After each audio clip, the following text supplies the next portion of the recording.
টুমটুম অজানা লোক ঘরে ঢুকে গেছে আচমকাই। আমি আপনার মেয়েকে বিয়ে করতে এসেছি। মেয়েকে বিয়ে করতে এসেছে কি হয়েছে? সায়ন। এই কে রে তুই? আপনার মেয়েকে আমি বিয়ে করতে এসেছি, ওকে ডেকে দিন। এই কে রে তুই? বেরো এখান থেকে। আপনার মেয়ে যদি আমাকে চলে যেতে বলে আমি চলে যাব। এই পূজা, এই তুই একে চিনিস? ওকে চিনি না বলে এই দিল। তুই বেরোবি না, এই পুলিশকে ফোন করবো। দাঁড়ান, পুলিশকে ডাকতে হবে না, আমি আমার বাবা কাকাকে ডাকছি। হ্যাঁ বাবা, কাকাকে নিয়ে সেক্টর 2 তে চলে এসো। চলে এসছে বাবা কাকাকে নিয়ে। আরে আমাকে আগে দরজা লাথি আগে থেকে কেউ দরজা খুললো না। আরে ওঠো বাবা, তুমি কি তালকানা? তালকানা। কি হয়েছে বে?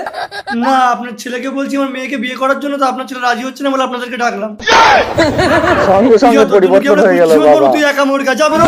তুই ওকে নিয়ে চল, কাল আমি এসে ওর মাকে নিয়ে যাবো।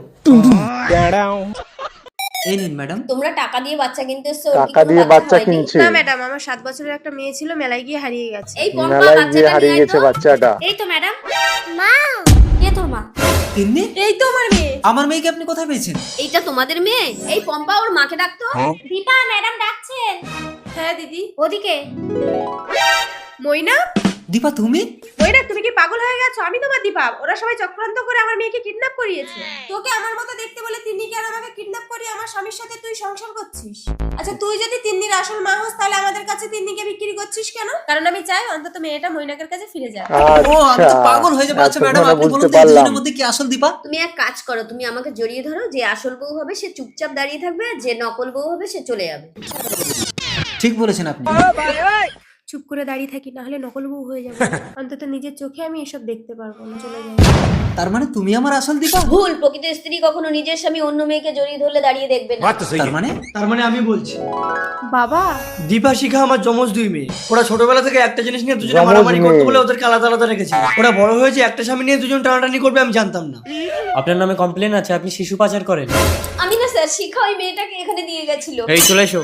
শিখা? কমপ্লেনটা আমি করেছিলাম। আমি যখন স্বামী সন্তান ফিরে পেয়েছি, ওকে ছেড়ে দিন স্যার। আরে হ্যাঁ, তোরা টাকা নিয়ে চলে আয়, আমি মেয়ে নিয়ে আসছি। কি গো, তুমি এসব কাজ ছেড়ে দাও।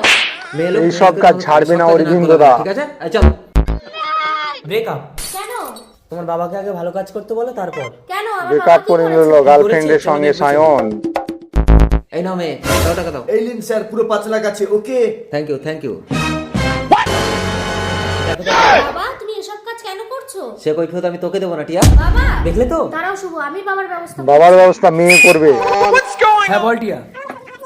প্ল্যান করে নিল মেয়ে। চল চল। হ্যাঁ চল চল। जैसा के तैसा। साहब, एकदम छोटा लड़की है, चलेगा?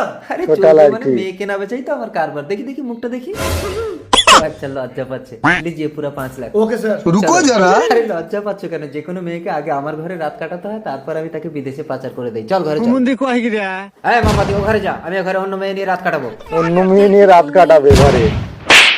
এই কি হলো, তুমি মারলে কেন? মারলে কেন? মেয়েটার মুখটা দেখো। কেন, কি হয়েছে? কই দেখি মুখটা দেখি। টিয়া তুই? ধরা খেয়ে গেছে এবার হয়ে গেছো। তুমি মেয়ের এসব কাছে। ছেড়ে দাও, আমি ভালো মানুষের মেয়ে হয়ে বাঁচতে চাই। আমি তোকে কথা দিচ্ছি মা, আমি জীবনে আর মেয়ে নিয়ে কারবার করব না। Plan successful. কিচ্ছু বলতে হবে না টিয়া, আমি আড়াল থেকে তোমার বাবার সব কথা শুনেছি। আজ থেকে আমি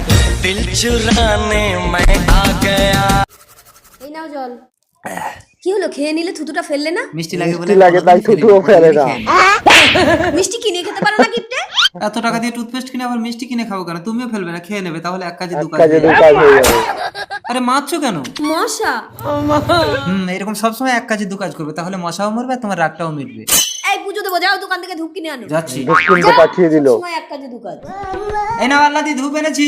কই দাও। নাও। আরে তুমি মশা মারা ধূপ এনেছো কেন? আরে ওই জ্বালিয়ে দাও ঠাকুরের কাছে, এক কাজে দুই দু কাজ হয়ে যাবে। তাহলে তোমাকে কষ্ট করে মশাও মারতে হবে না। দিদি জামাই বাবু আমরা এসে গেছি। এই যাও, আমার ভাইরা এসে বাজার থেকে মাংস কিনে আনো। ঠিক বলেছো আল্লাহ দি, সেই যখন মাংস কিনে আনবো তাহলে আমার জন্মদিনটাও করে নি, এক কাজে দু কাজ হয়ে যাবে। জন্মদিনটাও করে শালা, নেবে। তোমরা আমার জন্য gift কিনে আনো। না না যাইবো, আমাদের একটু জরুরি কাজ আছে, আমরা গেলাম। ওই শালা দাঁড়া। গিফটে এক কাজে দু কাজ করতে গিয়ে আমার ভাইগুলো না খেয়ে চলে গেল তো। এই আমি বাপের বাড়ি চলে যাচ্ছি, তোমার সংসারে আমি কোনো কাজ করতে পারবো না। ঠিক আছে, তোমাকে কোনো কাজ করতে হবে না, আমি কাজের লোক কাজের লোক খুঁজতে গিয়ে বিয়ে করে চলে আসবে। কাজের লোক সব সময় এক কাজে দু কাজ। আল্লাহ দি। চলো, এটা আমার বাড়ি। কি ব্যাপার, তুমি কাজের লোক খুঁজতে গিয়ে বিয়ে করে আসলে কেন? তুমিই তো বললে বাপের বাড়ি চলে যাবে, আমার সংসারে কোনো কাজ করতে পারবে না, তাই আমি এক কাজে দু কাজ করে আসলাম। এক কাজে দুই কাজ করে আসলো। এক কাজে দু কাজের মুষ্টি খাতায় এখন দিদি গো, আমি খাতার ঘর করবো না, চলে যাচ্ছি, আমাকে আর মেরো না। বাজারে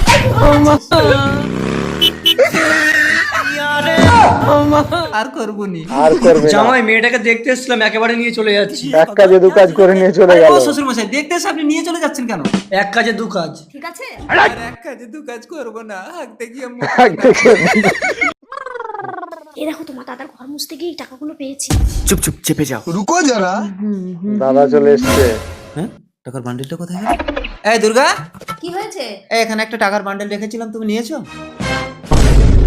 এই পূজা, তোর ভাসুরের ঘর মুছতে গিয়ে একটা টাকার বান্ডিল পেয়েছিস? বৌদি আমি কোনো কাজ করি না, দাদার পয়সা বসে বসে খাই বলে আমার বউকে চোর মনে হয়? এ বাড়িতে থাকবো না, চলো। এই কি হলো, পূজাকে সন্দেহ করছো কেন? ঘরে তো সিসিটিভি ক্যামেরা লাগিয়েছে। এবার দাঁড়িয়ে যায়। আমি না দাদা, আপনার ভাই এনেছে। মেরে দাঁত ফেলে দেবো, টাকাটা তুই আন। দাঁড়া দাঁড়া, তোরা মারামারি করিস না, ক্যামেরাটা সবে লাগিয়েছি, এখনো চালু করিনি। শালা রে, না বললেই ভালো। এই নাও দাদা তোমার টাকা। আরে আবার ফেরত দেওয়ার কি আছে, এগুলো তোর মেয়েকে দে। এই না, খেলা করে লেখা। এই যে টাকাগুলো দে। না আমি দেবো না। পূজা মেয়েকে কাঁদাচ্ছ কেন? ওকে দাও, খেলা করুক, এগুলো নকল টাকা। আহা হা, ভিখারি শিশুটি না খেতে পেয়ে শুয়ে আছে। ভিখারি শিশুটি ভগবান, না তোমার খেয়ে এত পেয়ে ক্ষমতা, শুতে তবুও আছে। তুমি এসব নীরবে সহ্য করছো। সন্ন্যাসী, আমি তোমাকে 3টি বর দেওয়ার ক্ষমতা দিলাম, তুমি মানুষের মঙ্গল করে দেখাও। মাত্র 3টি বরদান করার মাত্র ক্ষমতা পেয়ে 3টি আমি তোমার বরদান। মতো নীরবে মানুষের কষ্ট সহ্য করব না ভগবান। বলো কন্যা, তুমি কি চাও? আমি বড় হতে চাই। তথাস্তু। বড় করে দিল। বড় হয়ে গেছি। যাও মা, তোমার ইচ্ছে পূরণ হয়েছে। ও এখানে আবার গুন্ডার হাতে পড়ে গেছে, বুড়ো হয়ে আবার ঝামেলা। কি রে, ও তো পালাচ্ছে, চল চল। বাবা, আমাকে ছেলেরা তাড়া করছে, তুমি আমাকে ছেলে করে দাও। তথাস্তু। ছেলে করে দিল। ও শিট, আমি ছেলে হয়ে গেছি। আবে সন্ন্যাসী, এখানে একটা মেয়ে আসছে বে। না বাবা, এখানে কোনো নারী আসে কোনো নারী আসেনি? আসেনি। এই চল চল, ওদিকটা দেখি। আর তোমার কোনো ভয় নেই বৎস? আমি তোমাকে বিয়ে করতে চাই। দেখে তো মনে হচ্ছে ভিখারি, আমাকে বিয়ে করবে, টাকা আছে তোমার? টাকা কোন নেই। ম্যাডামের কাছে আমরা পাত্তা পাই না, তুই ডাইরেক্ট এসে প্রপোজ। তোদেরকে আমি চ্যালেঞ্জ করলাম, ওই ম্যাডামকেই আমি বিয়ে করে দেখাবো। চ্যালেঞ্জ। বাবা, একটা মেয়ে আমাকে গরিব বলে অপমান করেছে। আমার শেষ বরদান দিয়ে আমি তোমাকে ধনী করে দিলাম, তথাস্তু। ধনী করে দিল। ও শিট, এত টাকা! আজ থেকে তুমি আমার। কি রে রোমিও, কি করে পটালি ভাই? আমার এখন অনেক টাকা আছে। রোমিও, এবার তুমি এদের জন্য একটা মদের কাউন্টার এদের জন্য দারুণ। মদের কিন্তু কোন কাউন্টার। জায়গায় করবো লিজা? কেন সন্ন্যাসী যেখানে সাধনা করে? অসম্ভব। তাহলে তুমি আমাকে ভুলে যাও। দাঁড়াও লিজা, আমি যাচ্ছি। এই সন্ন্যাসী, এই জায়গা ছাড়, এখানে আমি মদের কাউন্টার করবো। এখানে মদের কাউন্টার করবে। আস্তে, আমার পরে তুই আজ এত বড় হয়ে আমাকে ভয় দেখাস? তোকে আমি অভিশাপ দেবো। তো 3টে বড়ি শেষ হয়ে গেছে, তোর আর কোনো ক্ষমতা নেই। আমি 1 থেকে 3 গুনবো, তার মধ্যে তুই যদি না যাস তাহলে তোকে আমি শুট করে দেবো। 1 2 তিন। আবার বাচ্চা করে এ দিল। কি, আমি আবার ছোট হয়ে গেলাম? দেবী, তুমি আমাকে বাঁচালে। এবার বুঝলে তো সন্ন্যাসী, ক্ষমতা থাকতেও ভগবান কেন নিরুপায়? মানুষ বড় হয়ে গেলে সবকিছু ভুলে যায়, তাই যার কর্মের ফল তাকেই ভোগ করতে দাও। রানী আজ ভিখারিনী